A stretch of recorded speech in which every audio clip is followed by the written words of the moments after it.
This is Herb Boyd, Free Speech TV, and I'm with Dr. William Barber. He's out of North Carolina. He's on our national board here at the NAACP. Tell us a little bit about, last year's speech in Kansas City. It was a rousing speech that you gave there. Well, first of all, Brother Boyd, let me thank you for what y'all doing with free speech. Yes. Last year, I had the humbling privilege to receive the Kelly Alexander Leadership Award. Now, understand, Kelly Alexander is an icon in North Carolina politics and civil rights in this nation. House was bombed. He was there when the NAACP from its inception. So just to be able, but one of the things I was trying to say last year is that we have to build coalitions, and we're the only organization that can bring the critique of race and bring a sense of consciousness to this nation's public policy.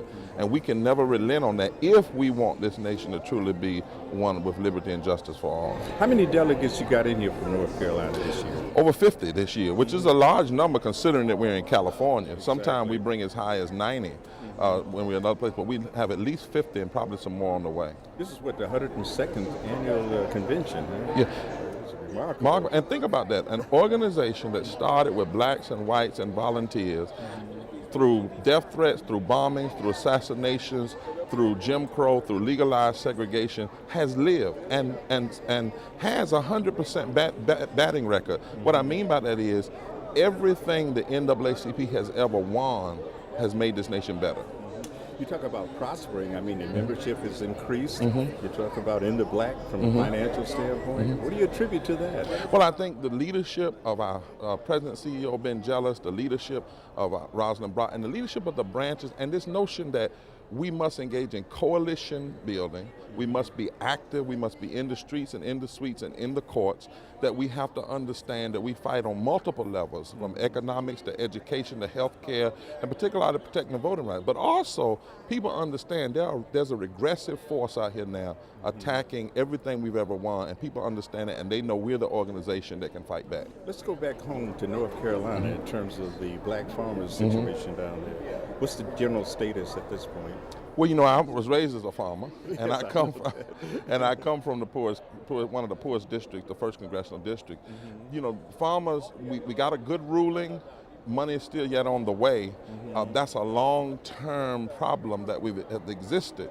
But it's critical because farmers in our community and teachers provided so much of a bedrock to our economics in our community, particularly in the South. And for a black farmer, it's not just being a farmer, it's about being free. Because many of our people were tenant farmers. When they weren't free, they were in bondage. Right, in terms of sharecropping. In terms of sharecropping, exactly. That's right. Right. In terms of the allocation that came, the Native Americans got some money, you got a little bit of money, but that's just a drop in the bucket though, isn't it? When you look at the historic denial, the money represents a victory for freedom, but it does not represent what should have been the full payment of what we should have received. It simply represents that we won. Yes. And justice won. I thank you very much, William Barber, for being with us. You continue to be a stalwart in the organization. What are some of your future prognostications? What are you predicting for the future? What are we planning as we go forward? We're doing the middle of a strategic plan, and one of the things that we're doing is preparing the call for the 21st century. We know what we did in the first 21st, but what is the call? What dreams do we have, that promises that we won, do we have to protect?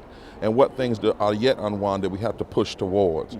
And so on the horizon, one of the critical things is voting rights. It's under attack.